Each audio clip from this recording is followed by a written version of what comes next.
Today's guest is a first for the podcast. I will have the pleasure of speaking with a longtime current member of what is known as the Fourth Estate, that is, a member of the press. Some might say politicians and members of the press are like oil and water. They don't mix well together. Many of you will know my next guest, who has written extensively in the Waterloo Region Record for many decades. My guest came to the region 40 years ago to work at the Record. This was an anticipated stepping stone to other journalistic adventures in other places. However, my guest soon fell in love with our local music scene, where my guest has been a member of the Grand Philharmonic for 35 years.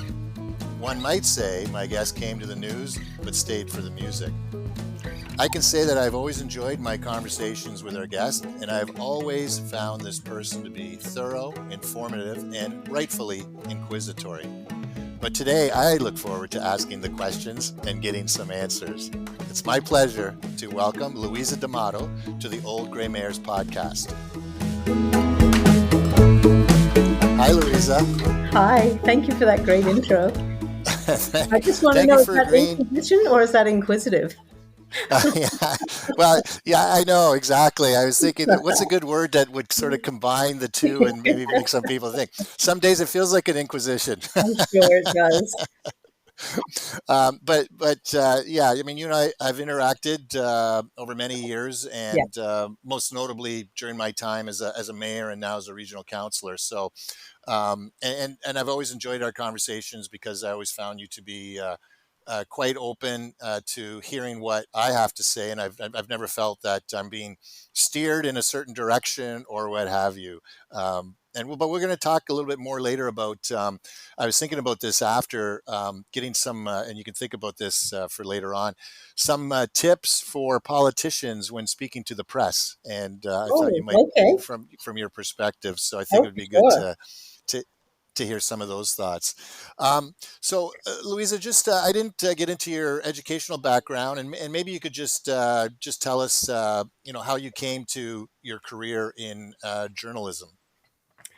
I grew up in the United Kingdom, and the thing I loved most in the world was opening the Times and reading the column of a guy called Bernard Levin. So Bernard Levin was a great columnist. He was perceptive. He was vicious when he needed to be. He was hilariously funny, and he always sort of saw straight. And he was really my compass, actually.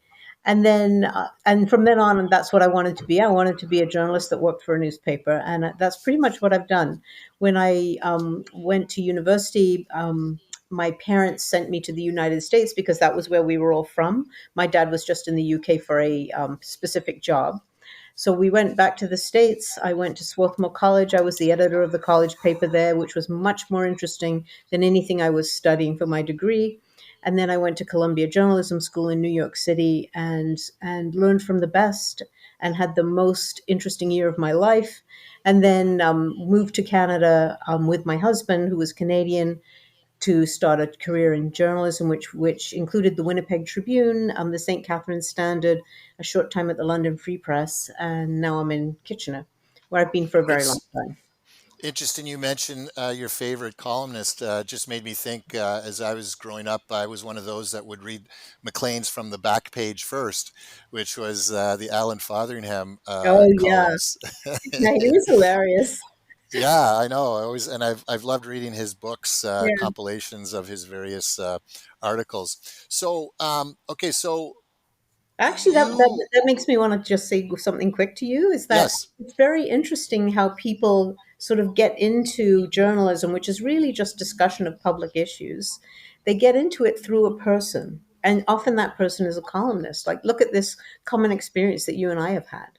Right. And it's like, I've always enjoyed journalism. I remember in high school when we were doing those parliamentary sessions where the different schools would represent different provinces. And I remember our school I was at St. Jerome's High School at the time, and we were like the press. So got to write the articles. And coincidentally, it was that when we were doing it, it was the same time that John Lennon got shot by Hinckley. So it was like that very night when we were putting, it was quite the interesting times that we were in. So as you're growing up now, this is interesting too because when I was growing up, when you're thinking about being maybe running for politics, you're always thinking about provincial or federal politics, and you don't really think about the municipal scene that much. So as you were going through your process as a young student on the student paper, and I can appreciate how exciting and how fun that is, because whenever you talk to anyone that works on a student paper, it's always a very interesting time for them to be in that, and sometimes it gets pretty controversial, etc. It's almost, I'm thinking about the movie with Bernstein and All the President's Men. yeah, yeah, All the President's Yeah, Men. yeah. But did you have a certain idea where you wanted to go versus where you've reached, so to speak? I didn't really. I knew I wanted to write about things that mattered, and I didn't really care if I was only like some people want to be a foreign correspondent, and that's what they want to do. But I just wanted to write about things that mattered, and I've always been driven by a very deep sense of fairness and unfairness. And so, to me, if people in my own community are getting treated badly by people with power, then that's what I want to write about, and that's what matters to me. And I know that newspapers mostly, like in the UK, newspapers have a very national focus for the most part, but newspapers in Canada have a regional or local focus mostly, and that's where Yeah, most of us focus on. yeah, and we'll talk about the status or state of local journalism Yeah. as it is today. Um, so as you were developing and working at the Free Press or the Winnipeg Free Press or London Mhm. or at St. Catharines, were you was your focus regionally, locally there, or was there a provincial, federal element to any of that work that you were doing? There was certainly Winnipeg, which is in the capital of Manitoba, the Tribune, where I worked, and which folded in 1980. That newspaper certainly had a sort of a legislative bureau, and so did the Record at one point. But it was mostly local, and I was very junior when I was at those other papers, so I worked, exclusively locally. Okay. Hmm. So coming to the Record, I mean, some people today don't realize, myself having grown up in Waterloo Region, Mhm. the Record, for lack of some other word, was a substantial paper Mhm. at one time, at one point, or I shouldn't say at one point, but it just seems to be more substantial than it is today. Because I actually filled in a few times for a guy that was delivering newspapers in my very very young days. That Yeah. was a heavy load. Oh, yeah. It was like many sections, much larger pages. Mhm. To what we have today. What was it like in when you came here? When was that that you came to Waterloo Region? Then was that be like around '84 then? Yeah, October 184, and one of my very first assignments was to cover Oktoberfest because that's what they always gave the new people to see if they could handle it. So in my first week at the Record, I was wandering through this gigantic tent full of really drunk people, trying to get them to talk to me, and they were just kind of slurring at me and yanking at my little lanyard that said I was a member of the media, and I was like, "Where have I come? What is this? This is horrible." All these crazy Germans and their friends. I know, and Kitchener was much more German then for sure. But Yeah, yeah, yeah. yeah, but as you say, a lot of things were different. The papers were bigger. We had lots and lots of advertising because advertisers couldn't really go anywhere else. Everybody got the paper, so it was a bigger community conversation. And 85,000 people were buying the Record at that Wow. time. So most of those houses on Oof. the street would be getting the Record, given that the region was much smaller then than it is now. So it was really interesting, and you could probably write more kinds of things. Advertisers wanted a different kind of environment. They wanted a very calm environment where both sides of the story were told, but at the same Right. time, you didn't have to worry that if individuals got upset, that something terrible would happen because the paper was very robust and had very robust financial and yeah, it was And sustained. when you say robust, are you talking about like in terms of when you're working on articles and you're talking about blowback or feedback from community members? But when you're working on these articles, I mean, even today, the verification that has to go in Mhm. from a journalistic Mhm. perspective, Mhm. some people don't appreciate that it's not just a whimsical, off the cuff, No, uh, you random can't. thoughts. And you can't talk to people who make stuff up. You have to make sure that no matter whether you're getting bad information or not, you still have to make sure that it's correct, which for the most part we do. That hasn't changed. That has not ever Yeah, changed. But because I'm what guessing you. is the amount of time that you have to do a story. Like I remember one story where I got 6 months to work on the story. Okay, Yeah. so this is more about this what our social media, instant gratification, instant access, the need to be out as quickly as possible is Yeah. something Yeah. is different today than it was Yeah. 20, 40 years ago, I should say. So so investigative Yeah, reporting, for example, which the record was famous for when I joined it, was very. It took it takes a long time, and we can still do investigative reporting today. We do still do investigative reporting today, and I'm very proud of the fact that we do. But yeah, it takes resources, and we have fewer people, so you have to really be careful. What you're working on and how many people are doing that. yeah. Yeah. I guess you've had courses in defamation and libel. Yes. Yeah. But in the Just United States, it's much harder. That's one thing I found about coming to Canada is the libel laws in Canada were much more. It was much more difficult to write something um, because libel laws oh, in Canada are more interesting. strict, more biased toward the person being defamed than. The focus of the story. Yeah, that's right. Okay, interesting. So, Yeah. and what was the reception like for a young lady in 1984 coming to the record? What was it like in those halcyon days or whatever we'll call them? Well, you mean like being a woman? Yes. So there weren't very many women in the newsroom back then in the 80s, and you're the new person and you're pretty unsure of yourself, and there's only a few other women. What I really noticed, which was really interesting, was that you were quite well accepted. You had to laugh at all the men's jokes, and you had to kind of go along with the male type conversation, politics and hockey and stuff like that. But what else I noticed was that none of the women in my newsroom, when I first entered the Canadian newsroom scene, none of them had children. There were women, but they could do the same kinds of things that men did because they didn't have to run home at 5 o'clock and get their kids from the daycare. Um, Mm, and that I found really striking. Like I noticed that right away, and I thought, right. how's this going to work? Because if I want children, how am I going to make that happen? And you do have to make compromises in your career if you're going to want to spend time with your family, whether you're male or female.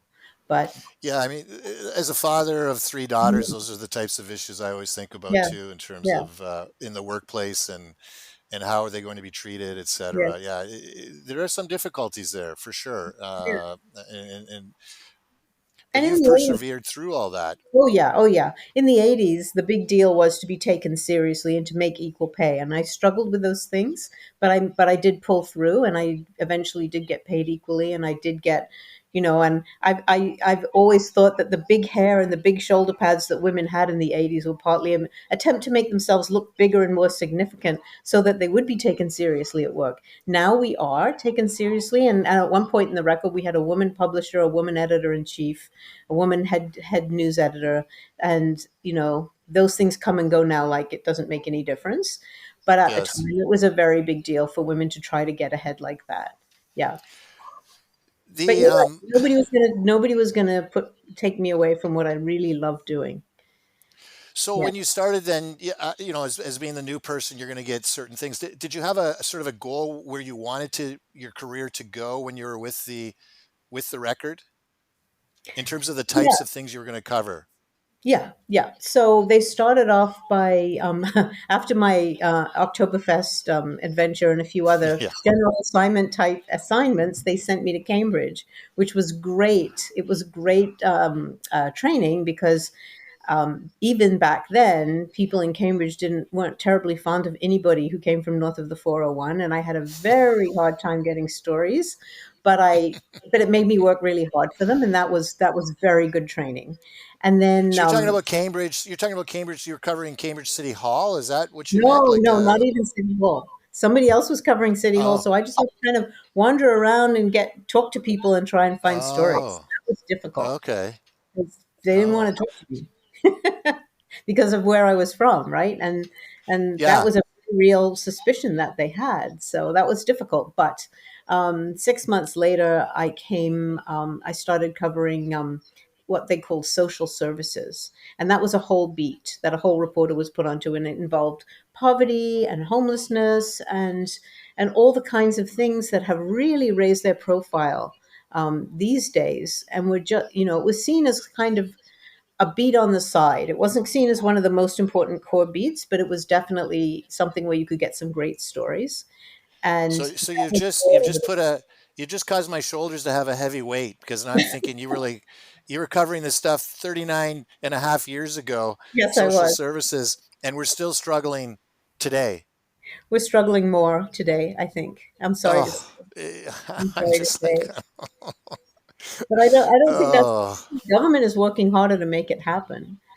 So yeah, so I mean, back then we had shelters for homeless people, and some people couldn't be in them because of they would act out or they would start fires or fights or whatever. And there was a woman named right, Anna Kaljas who took these people into her homes and somehow managed to help them be calm. And I think it had to do with the fact that she had seen a lot of tragedy in her life. She was a refugee from Estonia after the Second World War, and she had seen a lot of awful things happen, and she had had to use her wits to make her way to safety.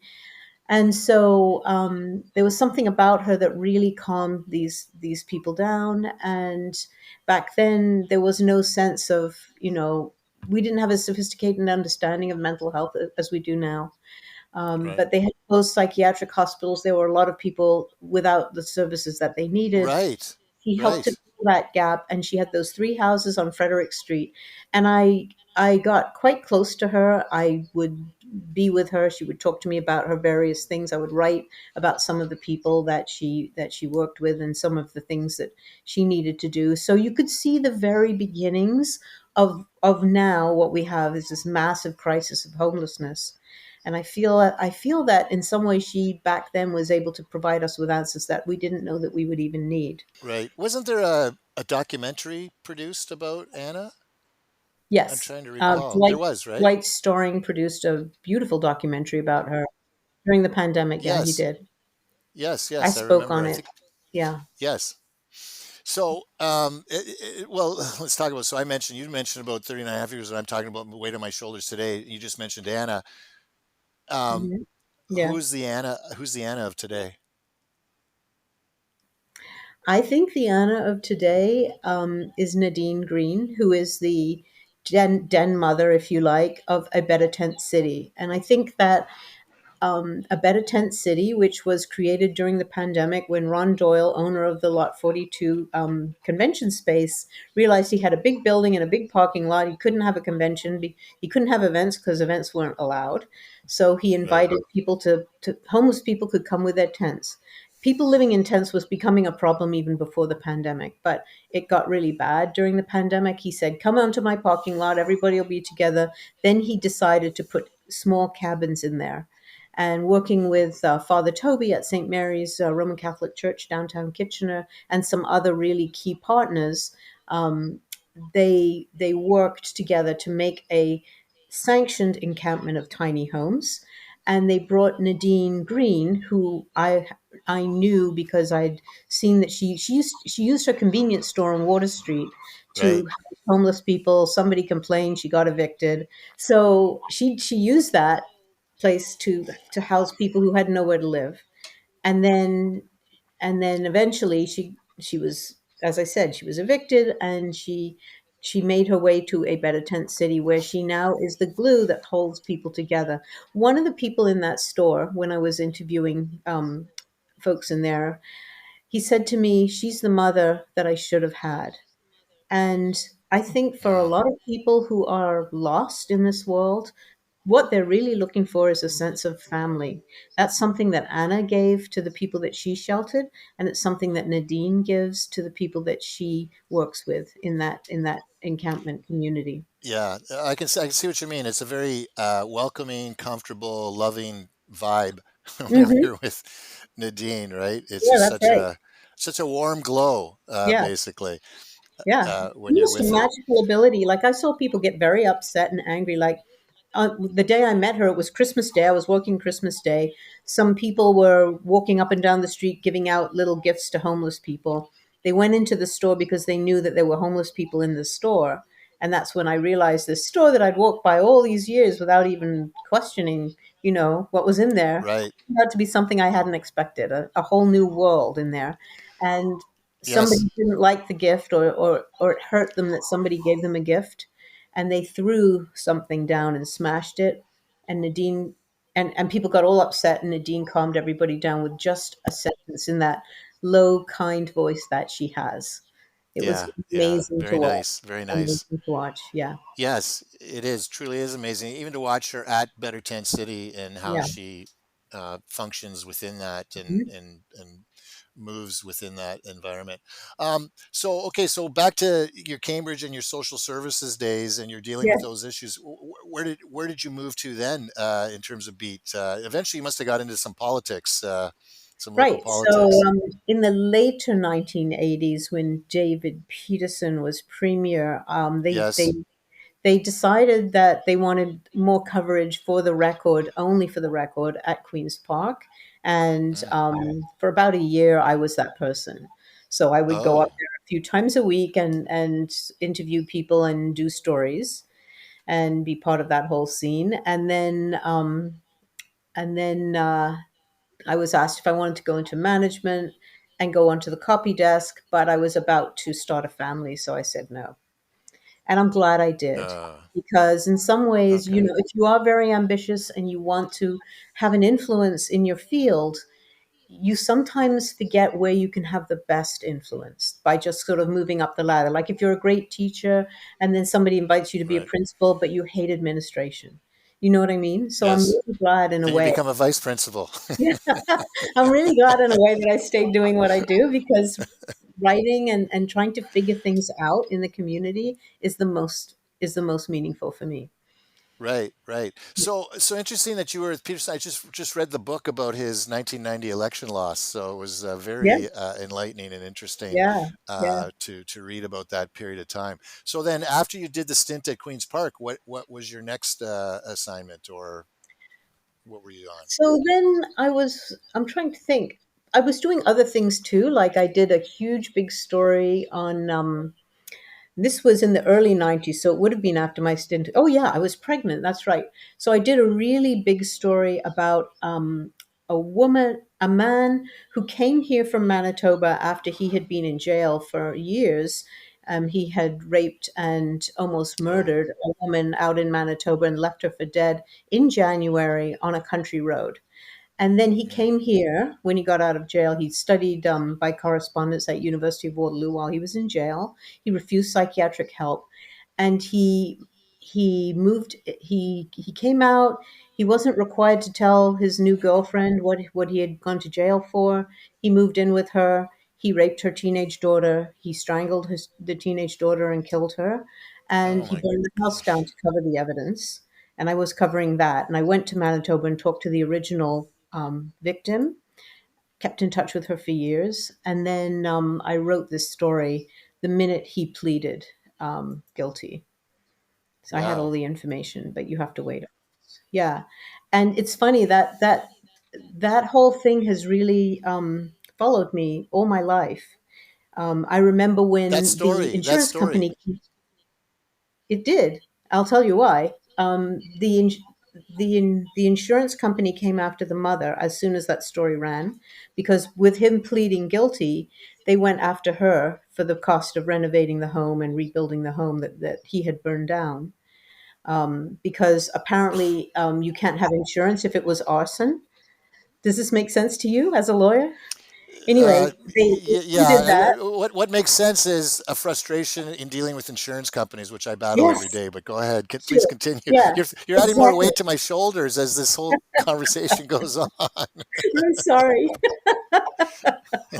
I don't know what to do about that. But the It's um, okay. the the the the insurance company went after her, and I wrote about it. And the story was picked up by the Globe and Mail, and then the insurance company settled everything by just saying we're not going to bother you anymore. This is no good for us. Well, I have to amen say to I'm the you. Amen to you. And I love that story. That's a fantastic story. they say what people ask me, what is the story I'm proudest of? That's the story. Also, Oh, I wrote okay. it on the night that I gave birth. So Whoa. I'm proud of that too. This was all Was that happening was that while was my, that my Tony? daughter Tony or Vienna? Tony or Vienna? weeks premature. Vienna. W- It's Vienna. She's Vienna? older. Okay. Yeah. Yeah. So, so, and I guess back then too. I mean, how much time would you be off after you've given birth before you were back at work? I mean, it looks like you were working all the way through, but was there any period of time that you were off for? Like now, it's Oh it's yeah, different I than took back a then, year no off. doubt. She was early. She was early. Like I went Oh, to the doctor for some symptom that I didn't think should be happening, and she said, "Oh, I can feel the baby's head. You get to the hospital." And I said to her, "No, I'm not ready. I've still got to finish my story." And she I laughed. was going to say, yeah, I've got a deadline. It reminds me Yeah, of, you know what? That's so funny. It reminds me of my mom. She was working at Newtex Cleaners on Ottawa yeah, Street, yeah, and the owner actually drove her to the hospital because she was working the day I was born. yeah. So I have these examples of powerful women in my life. So how long were you like? How long were you off before, and then back at it? I was off for a year, and I came back as a columnist actually, because during the time I was off, I was writing a column once a week, and then I came back to that, which was. Okay, and Well, was let me so think is about that that. No, that isn't. Is that true? Is that true? Is that true? Yeah. No, I think I wrote about universities for a little while, and then I'm no, I'm messing, okay? I'm messing it up. I came back as a columnist. Sorry, I did. Okay. Yeah. So the Yeah. progression from Cambridge was to writing columns. Is that sort of the, No, it was like Cambridge social services, yep, general assignment, politics, and then sort of I worked on big stories for months at a time, and then right. yeah, sort of deeper So, feature writing type thing. and being a columnist then, was there a certain theme to that, or were you given free rein to whatever you thought was relevant? Total free reign. Is that like today? It wasn't like today. I had much more free reign back then, and I don't know if it was just that they didn't notice what I was doing, and now they read me more carefully, or whatever it is. But I remember sparking a boycott with some of the things that I wrote. For example, I wrote in favor of condoms in high schools, and I early on developed a loathing for Oktoberfest, which I no longer have. I like Oktoberfest now, but back then I thought it was awful. Maybe because I had such a bad experience with it my first week here. And I wrote about how much I hated it and how people would vomit in your front yard and all that kind of stuff. And all the editor, he looks at Okay. me and says, "Are you sure you want to put this in?" And I said, "Yeah, it's what I think." And I got death threats. I got the whole thing. It was brutal. Well, let's talk about the condoms story then. Yeah. What was the situation there? One What of the drove that story? trustees wanted to put condoms in the washrooms at the high schools, and another Right. trustee said absolutely not. And he was one of those super conservative Catholics. There was a group of them that came in I'm trying to think, is that the 90s? I think it was in the 90s, that came in with Stephen Woodworth, and they were Yes, I very, remember because yeah.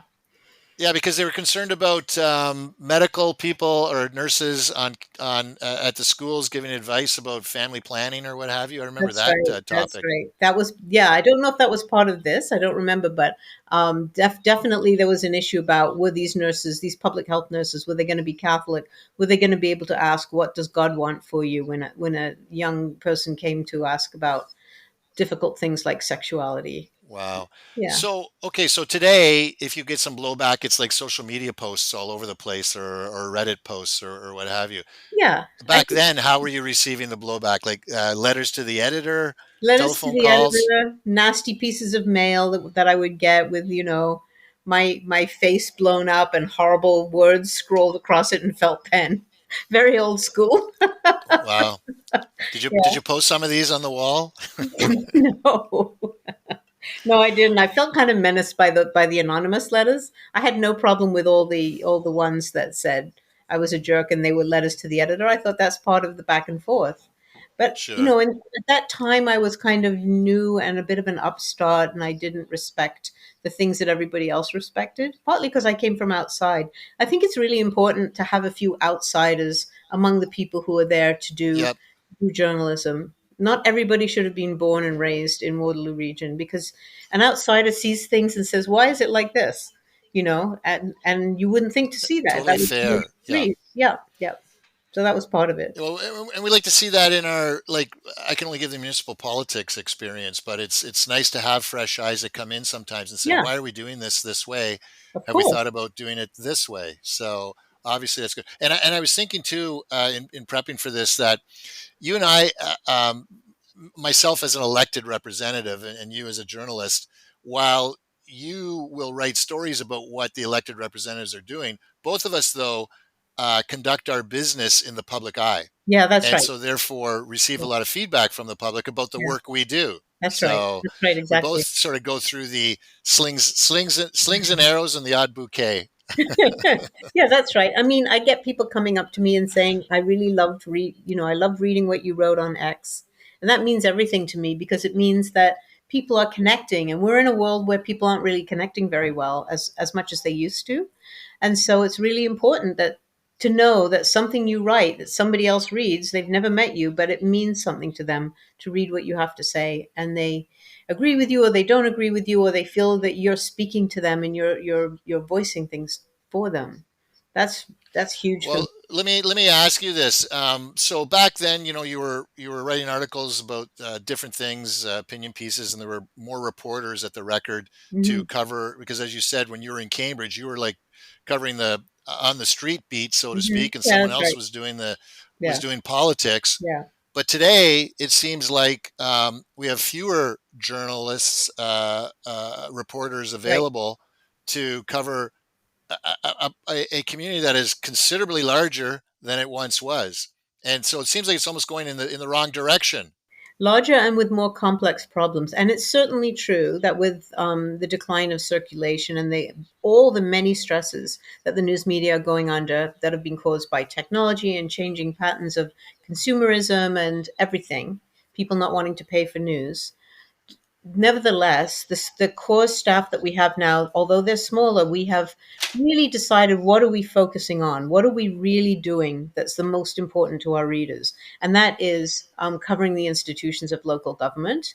I'm talking about the courts and the city councils and institutions like that, where if there are no journalist eyes on those things, people won't know what's happening and they can't be held properly accountable. And then you're talking about the integrity of the democracy locally. And so it's very important that we do that. And we understand that at the Record, we understand that. So we're very careful to, say, well, we don't have to cover this. Like, we don't have to cover so much sports. We don't have to cover so much arts. But what we do really well, and that is cover the local institutions. Right, right. So with the resources you have, you've got to focus on the essential, Yeah, whereas before you could do the essential and yeah, provide eyes and ears and exactly. cover of all the other things happening in a community. Exactly. But I would say our focus on local government is actually more, um, it's more enriched, and it's more, we spend more time and energy on it than we did before, believe it or not. Yeah. I'm so happy to hear that. Let me ask you though. I just want to go back, and ask you about any of the colorful characters from local municipal politics that you may have covered or came across in your Oh, time. Is there well, anybody that comes to mind? Or few? do you remember a Kitchener alderman, as they were known then, called Will Ferguson?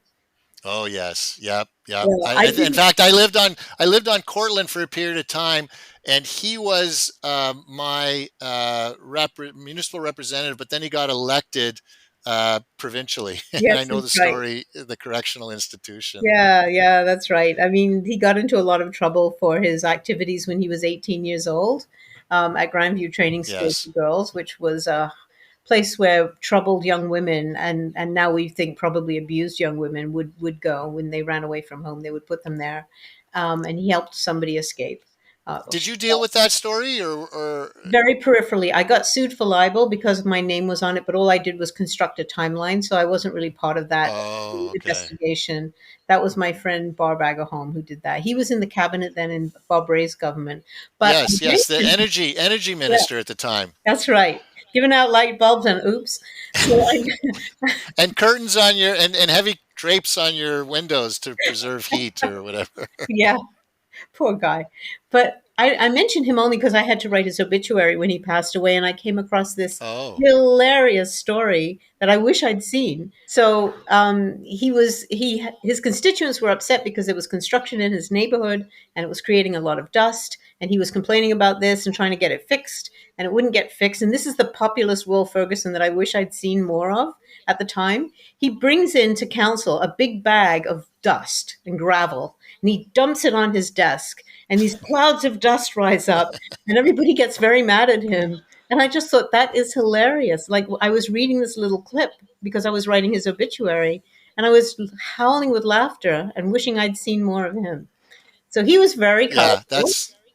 yeah, very colorful. Dom Cardillo, of course, was very colorful, and I sort of knew. I mean, I was around him a lot, and I would watch him while he picked garbage up from the street with his bare hands and put it in dustbins and give out pins and pens, and he was a very benign character that people really loved.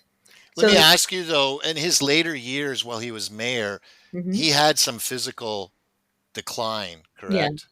I believe so. I didn't see that myself, but I believe Okay.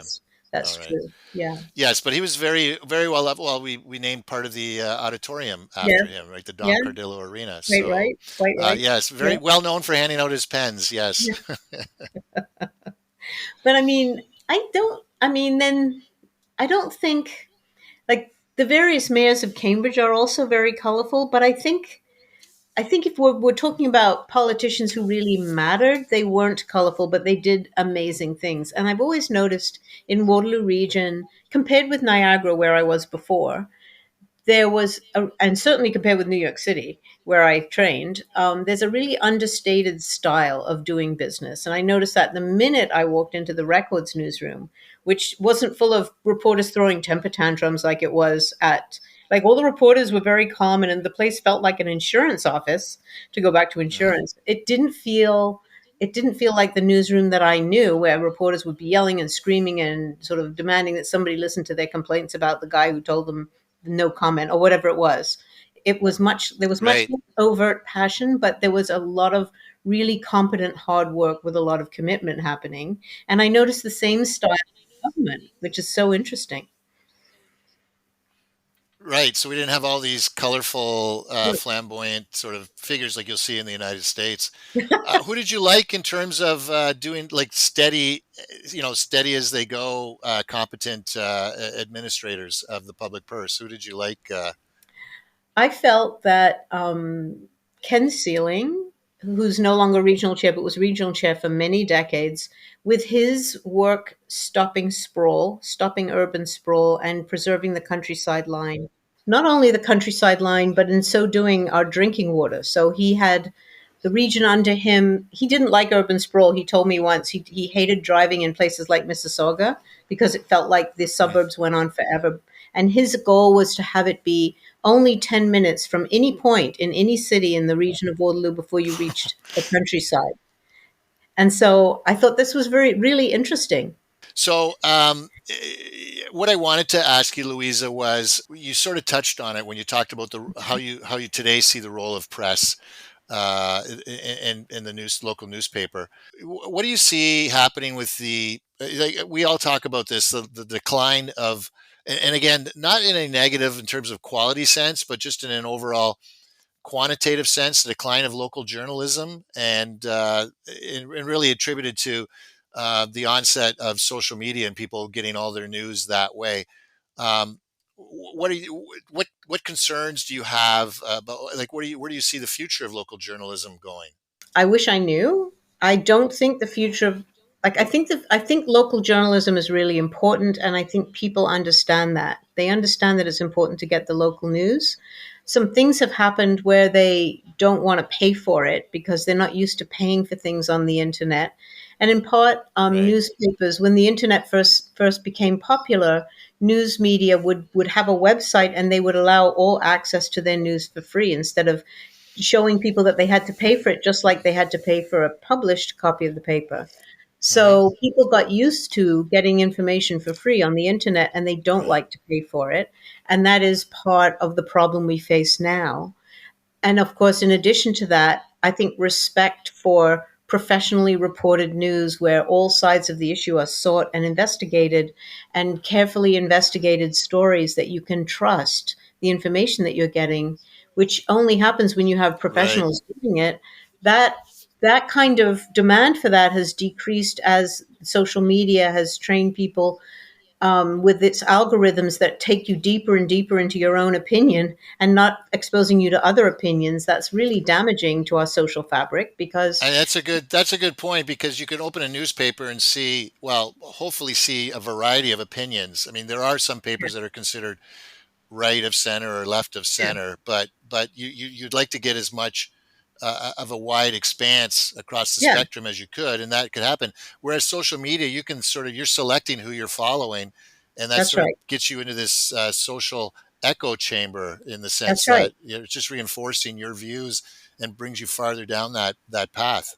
And I think it also makes you more intolerant of the point of view that you don't agree with. And it's true that some newspapers have a more liberal bias and some have a more conservative bias, but you can solve that by just reading both of them. Right. And some of the regional papers really try hard to show different points of view. For example, the Record's shown different points of view on how much we really need agricultural land, on that whole issue of the Wilmot Land Assembly, where the agricultural land, some people are saying you can't give up this land, and other people are saying, well, actually, there's lots of land and we shouldn't worry Right. about it. And those are both legitimate points of view that we're showcasing.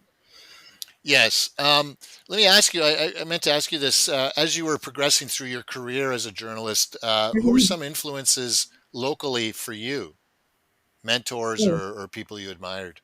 Oh, yeah. I had a wonderful managing editor in St. Catharines, the late Murray Thompson, who encouraged me to do weird and wonderful and interesting things. When I got to St. Catharines, there was a group of reporters that was very welcoming and very adventurous, and they wanted to write about foreign issues, even though they were covering St. Catharines, which Oh, was a bit of an issue. But well, but it they is a foreign place, but I understand.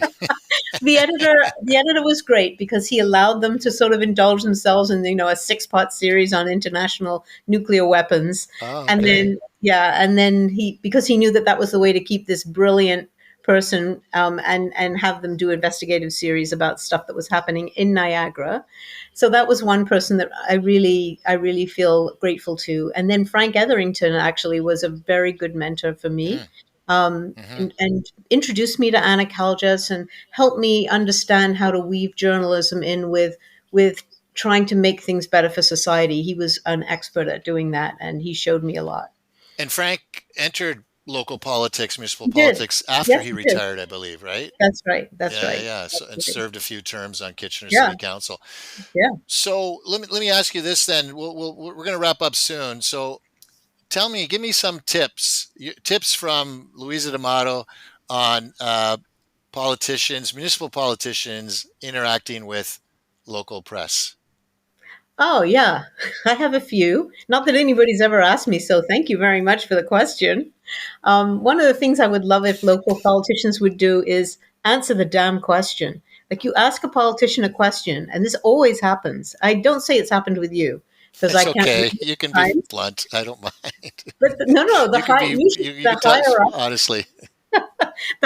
they are in terms of municipal, provincial, Ah, federal, the worse it is.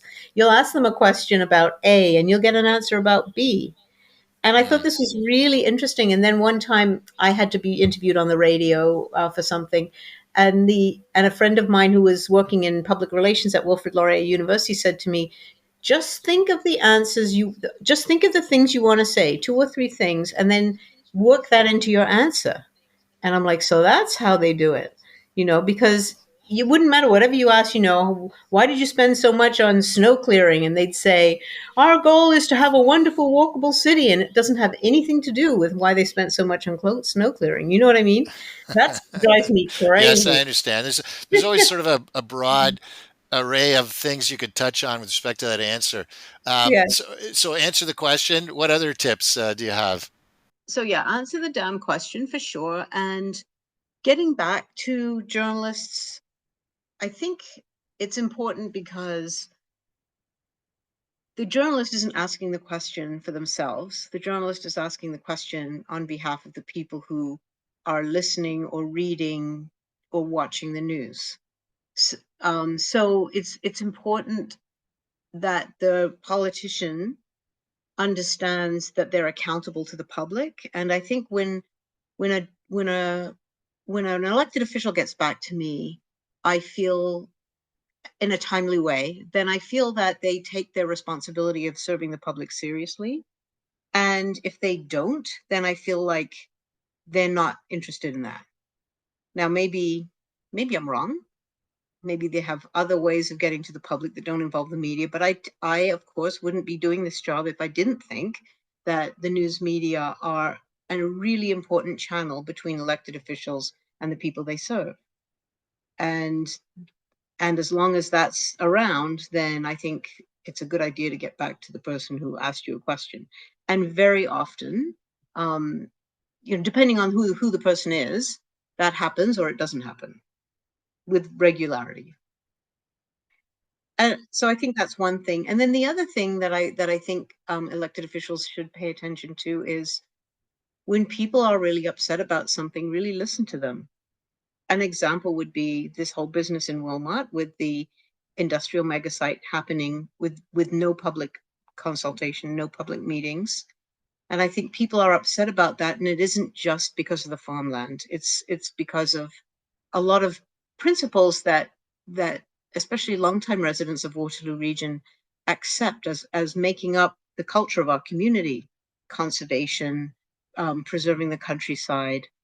Um, the Ion train is part of a larger vision for the region of Waterloo that restricts urban sprawl, for example.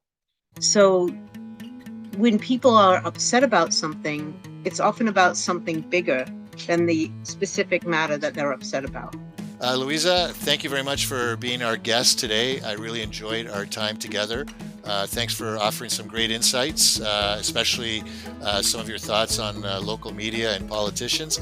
And we will definitely have to have you back for another show. Thank you so much for having me too. It's an honor to be included. Thank you for listening to another edition of the Old Grey Mares podcast. If you have any ideas for stories or people you would like us to interview or reach out to, please feel free to contact us. And thank you again.